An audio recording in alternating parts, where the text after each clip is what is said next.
Hello everyone, welcome back to English Guru Dheeraj दम्बीवाल। Students, आज हम पढ़ेंगे सीबीएसई क्लास 12th की जो बुक है विस्टास, उसका चैप्टर है द एनिमी, जिसे लिखा है पर्ल्स अस बुक ने। She was an American writer and novelist. उन्होंने एक नॉवल लिखा है द गुड अर्थ। तो her novel the good earth won a Nobel prize in literature for her. तो स्टूडेंट्स, ये तो था हमारा अबाउट द ऑथर। अब हम पढ़ेंगे इस चैप्टर का इंट्रोडक्शन की चैप्टर क्या कहना चाहता है इस चैप्टर के बारे में।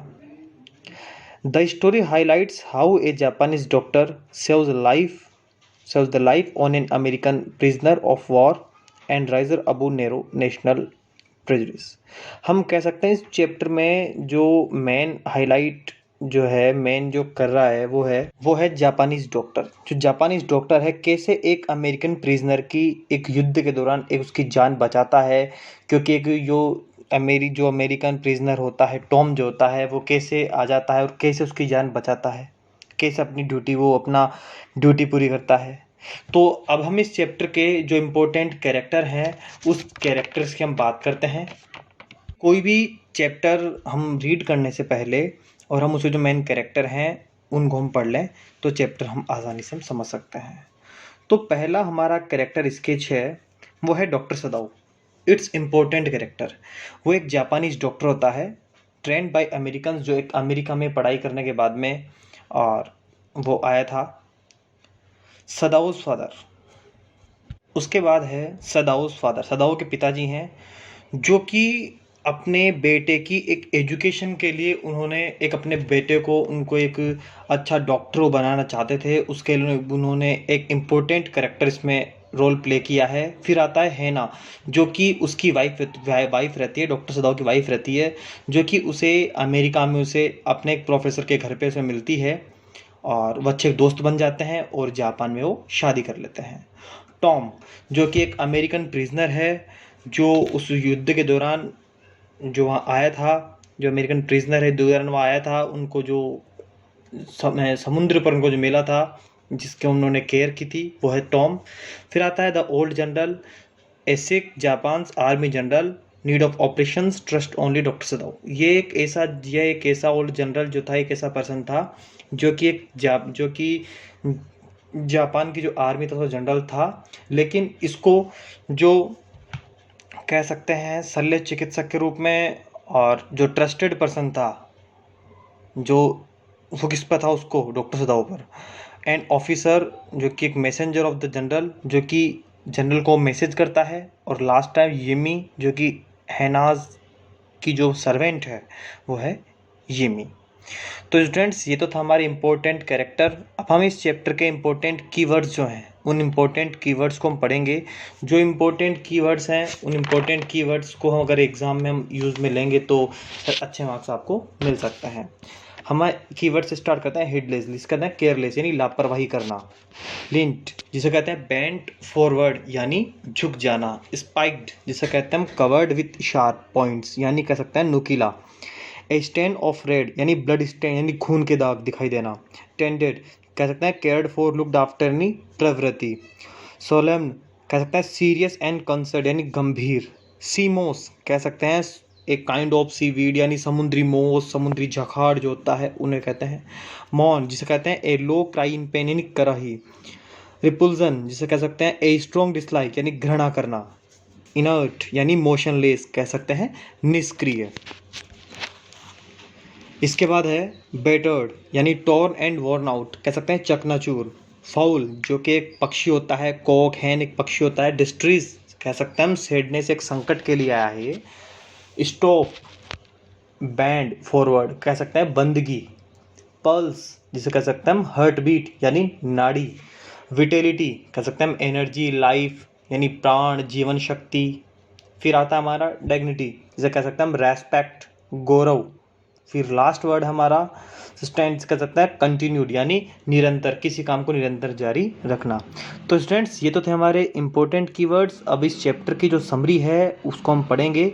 समरी को आपको ध्यान से पढ़ना है। अगर समरी आप ध्यान से पढ़ेंगे तो इस चैप्टर को शायद जो पूरा बैकग्राउंड है वो आपको समझ में आ जाएगा। तो स्टूडेंट्स, ये जो हम बात कर रहे हैं समरी की, तो ये जो सीन हम बात कर रहे हैं, ये सीन उस टाइम का है, एक जापान के एक बीच का है, जहाँ डॉक्टर सदाओ अपनी पत्नी हैना के साथ वहाँ पर आते हैं। उस समय की बात बता रहे हैं। वैसे मैं बता दूं आपको कि सदाओ के जो पिता थे, सदाओ के जो फादर थे, वो अपने बेटे की शिक्षा के लिए बड़े चिंतित थे। कह सकते हैं आप, सदाओ के जो पिता थे वो सदाओ की एजुकेशन के लिए बड़ा चिंतित थे। उन्होंने 22 ईयर्स की जो एज में उन्होंने सदाओ को अमेरिका भेज दिया और एक अच्छा चिकित्सक, एक अच्छा डॉक्टर बनाने के लिए। लेकिन जैसे ही 30 वर्ष कंप्लीट हुए, 30 ईयर्स कंप्लीट होने के बाद जब डॉक्टर सदाओ वहाँ आए, वो एक डॉक्टर ही नहीं बल्कि एक वैज्ञानिक के रूप में भी वो फेमस हो गए।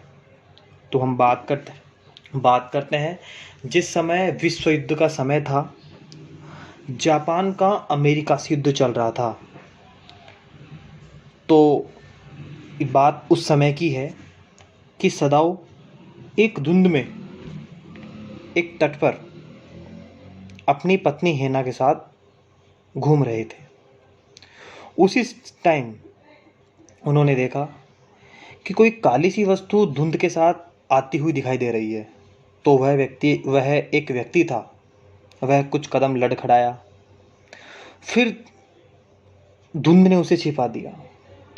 हाना और सदाओ थे, वो झुके। उन्होंने उस व्यक्ति को देखा जो अपने घुटनों के बल रेंग रहा था। वह मुंह के बल गिर पड़ा, वहीं लेटा रहा। उन्होंने सोचा कि जरूर कोई मछुआरा होगा जो अपनी नाव से बह गया होगा। लेकिन जब वो उसके पास में आए तो उन्होंने देखा कि वह व्यक्ति बहुत घायल था। हाना ने धीरे से उसे कहा कि वह तो एक गोरा व्यक्ति था। जो सदाओ थे वो उसके जो जख्म थे उनको ढूंढने लगे, कहाँ चोट आई है। उन्होंने देखा कि उसके रक्त बह रहा था। तो सदाओ ने कहा कि हम इस व्यक्ति का क्या करें। तो उसने कहा कि जो कर सकते थे समुद्र में वापस फेंक दें। लेकिन हेना इससे बात सहमत भी हो गई। लेकिन सदाओ ने कहा कि ये कठिन परिस्थिति है, यदि वह उस व्यक्ति को घर में शरण देंगे तो पकड़े जाएंगे, क्योंकि युद्ध चल रहा था। और अगर किसी मान लो प्रिजनर को अपन घर में शरण देते हैं तो अगर और उनको जापानीज को पता लगता कि उनको शरण दे रखे हैं अमेरिका वालों को, तो वो खुद भी कैदी बन जाते। तो उसने सोचा कि अब क्या किया जाए। वो उसे घूर घूर कर देखते रहे। जब पता लगा कि अमेरिकन दिखाई पड़ा उनको, टूटी फूटी पुरानी टोपी पर हल्के अक्षर में लिखे हुए थे यूएस नेवी। तो उन्होंने सोचा कि जरूर ये और युद्ध के दौरान घायल होके और यहाँ पर आ गया है। अब उन्होंने सोचा कि अगर हम इसको और पुलिस को सौंप देंगे तो वह भी इसे मार देंगे, क्योंकि सभी अमेरिकन तो उनके शत्रु थे। किंतु वह घायल था और उसे अब समुद्र भी नहीं फेंक सकते। तो हाना ने कहा कि अभी से हमें अपने घर लेके चलना चाहिए। तो सदाओ ने हेना का सुझाव था, उसको अच्छा लगा। उसने कहा कि अगर पुलिस को सौंप देंगे तो पुलिस इसे मार देगी और हम सब भी खतरे में पड़ जाएंगे, तो इसको अपन घर ले चलते हैं। तो दोनों ने एक साथ मिलकर डॉक्टर सदाओ ने और उसने उस व्यक्ति को उठाया। काफ़ी हल्का था। उसे सीढ़ियों से ऊपर लेके गए और जब शयन कक्ष में लेके गए तो काफ़ी गंदा था। तो सदाओ ने सुझाव दिया कि इसको नहलाना चाहिए। यदि वह पानी नहीं लाएगी तो उसे धो देगा, यदि पानी उसे ले आएगी तो उसको धो देगा। अब हाना ने इसको छूना और मतलब स्पर्श करना भी वो सहन नहीं कर सकते थे। उसने अपनी नौकरानी यूमी को बताया। तो डॉक्टर सदाओ ने पहले झुके, उसकी नब्ज देखे। नब्ज हल्की थी किंतु चल रही थी। उसने व्यक्ति की ठंडी छाती पर हाथ रखा। हृदय भी अभी जीवित था। सदाओ ने कहा कि उसकी शल्य जो क्रिया है वो नहीं गई है, नहीं शल्य क्रिया नहीं गई होती तो मर जाता। वह व्यक्ति अत्यंत युवा था, लगभग 25 वर्ष का होगा। पहले उस व्यक्ति को नहलाना था, किंतु उसके जो सर्वेंट्स थे उन्होंने काम करने से मना कर दिया, क्योंकि वो नहीं चाहते थे कि वो हमारे इस क्योंकि वो उन शत्रु का इलाज करें, क्योंकि वो जो जानते थे कि अमेरिकन तुम्हारे शत्रु हैं और इस शत्रुओं को घर में पनाह दे रहे हैं और उनका ट्रीटमेंट कर रहे हैं, तो ये तो गलत है। तो उन्होंने काम करने से मना कर दिया। हैना ने उन जो वो सर्वेंट्स थे उनको, हैना भीतर आ गई और उसने जो सर्वेंट्स थे जिन्होंने काम करने के लिए मना कर दिया था उनका पेमेंट करके उनको भी फ्री कर दिया उन्होंने। अब सदाओ को उसने सदाओ ने उससे कहा कि वह रुई को भिगो कर दे उसे और उसके नाखूनों के पास पकड़ के रखे। जब वह बुरी तरह सांस लेने लगा इसे थोड़ा दूर हिला दिया। फिर सदाओ व्यस्त हो गया। उसने अपने औजार की नोक को किसी कठोर व्यक्ति से टकराते हुए महसूस किया। यह उसके जो गुर्दा था उसके अत्यंत पास में था। जो हैना थी दोनों ने मिलकर उसको चीरा लगाया, गोली बाहर निकाली और कह सकते हैं एक शल्य चिकित्सक के रूप में उसने डॉक्टर सदाओ ने अपना काम पूरा किया और एट लास्ट उसकी नब्ज थी वो अधिक मजबूत हो गई। जो व्यक्ति था दिन ब दिन स्वस्थ रहने लगा, बिल्कुल ठीक हो गया। जो उसके सेवक थे उन्होंने निश्चय कर लिया कि यदि ये उनका स्वामी उस शत्रु को वहाँ छिपा लेगा तो वो घर छोड़ कर चले जाएंगे। वो बात आ गई वापस, मैंने कहा था ना उसको, वो घर छोड़ कर जाने के बात वापस आ गई। तो शत्रु घर छोड़ कर चले जाएंगे। 7वें दिन सेवक एक साथ चले गए, सारे एक साथ निकल गए कि अब हमें यहाँ पर काम नहीं करना है। हैना थी, वो सवेरे का भोजन ले आई। वापस आने पर उसने सदाओ से पूछा कि उस बात को साफ साफ क्यों नहीं देख पा रहा जो उन्हें देखना चाहिए। तो उन्होंने देखा कि सिख सरकारी वर्दी पहने एक संदेशवाहक आया। उसने डॉक्टर सदाओ को तुरंत महल में आने को कहा, क्योंकि वृद्ध जनरल को पीड़ा हो रही थी। हाना ने चैन की सांस ली जब सदाओ उसे अलविदा कहने आया। तो उसने अपना भय प्रकट किया। उसने सोचा कि वह उसे पकड़ने आए थे। सदाओ ने वादा किया कि उसकी खातिर वह उस व्यक्ति से पिंड छुड़ाएगा। सदाओ ने जनरल से उस व्यक्ति के विषय में बताया जिसकी उसने शल्य चिकित्सा की थी। जनरल ने स्वीकार किया कि सदाओ उसके लिए अपरिहार्य है। जनरल ने वादा किया कि वह अपने निजी हत्यारे को उस व्यक्ति को मारने तथा उसका शरीर वहां से हटाने के लिए भेज देगा। उसने सदाओ से कहा कि जब वह गोरा व्यक्ति सो रहा हो तो उसे कक्ष का बाग की ओर बाहर वाला बाग खुला छोड़ दे। मतलब जो मैनेजर था उसको डॉक्टर सदाओ ने ठीक होना बताया कि ऐसी बात है। अब जब मैनेजर ने कहा कि ठीक है तुम चिंता मत करो और मैं यहाँ से उसको मारने के लिए एक व्यक्ति भेज दूंगा, तुम अपने जो गेट है दरवाज़ा खुला रखना उस तरफ का, तो उसको मार देगा। इस योजना को सोचता सदाओ अपने घर पहुंच गया। उसने सोचा कि हाना कुछ नहीं बताएगा। उसने युवा अमेरिका को बिस्तर से बाहर तथा बाग में जाने की तैयारी करते हुए देखकर आश्चर्य हुआ। उसने शिकायत की कि उसके एक तरफ के पहलू की मांसपेशियां बड़ी सख्त थी। डॉक्टर सदाओ ने कहा कि व्यायाम तथा जो मालिश वो करे। फिर उसने अमेरिकन टॉम से कहा कि वह सो जाए। अगले प्रातःकाल अतिथि कक्ष में गया, उसे सोते हुए पाया। दूसरी रात बीत गई। नवयुवक अब भी वहीं था। उसने स्वयं दाढ़ी बना ली, उसके गालों में हल्की सी रंगत थी। डॉक्टर सदाओ ने बताया कि वह उस समय बिल्कुल ठीक था। उसने प्रस्ताव किया कि उस रात वह अपनी नौका तट पर रख देगा, इसमें भोजन कुछ कपड़े भी रख देगा। उन भोजन और कपड़ों को लेकर वो वहाँ से निकल जाए। तो अब तूफान की ऋतु नहीं थी वहाँ, तब किसी ने मतलब वहाँ तब तक निवास कर सकता था जब तक किसी को कोरे मछली पकड़ने की नाव को गुजरते हुए ना देखे। रात को सदाओ की जनरल के एक आपातकालीन शल्य चिकित्सा के लिए बुलाया गया। इसमें उसकी पित्त की थैली शामिल थी। 12 घंटे तक सदाओ को यकीन नहीं था कि जनरल जीवित रह पाएगा। फिर भी वह गहरी सांस लेने तब भोजन मांगने लगा। सदाओ ने हत्या रोग के विषय में नहीं छुपा पाया। जहाँ तक वह जानता था वह कभी आए नहीं। सेवक लौट आए और कक्षा साफ कर दिया। शल्य चिकित्सा के एक सप्ताह बाद सदाओ ने महसूस किया कि जनरल पर्याप्त ठीक था।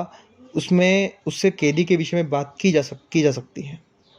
सदाओ ने उसे सूचित किया कि कैदी निकल कर भाग चुका नहीं। उसने जनरल को बताया कि भाई कैदी यहाँ से भाग चुका है। जनरल ने डॉक्टर से पूछा कि क्या उसने उस व्यक्ति को डॉक्टर के लिए मारने का वादा नहीं किया था।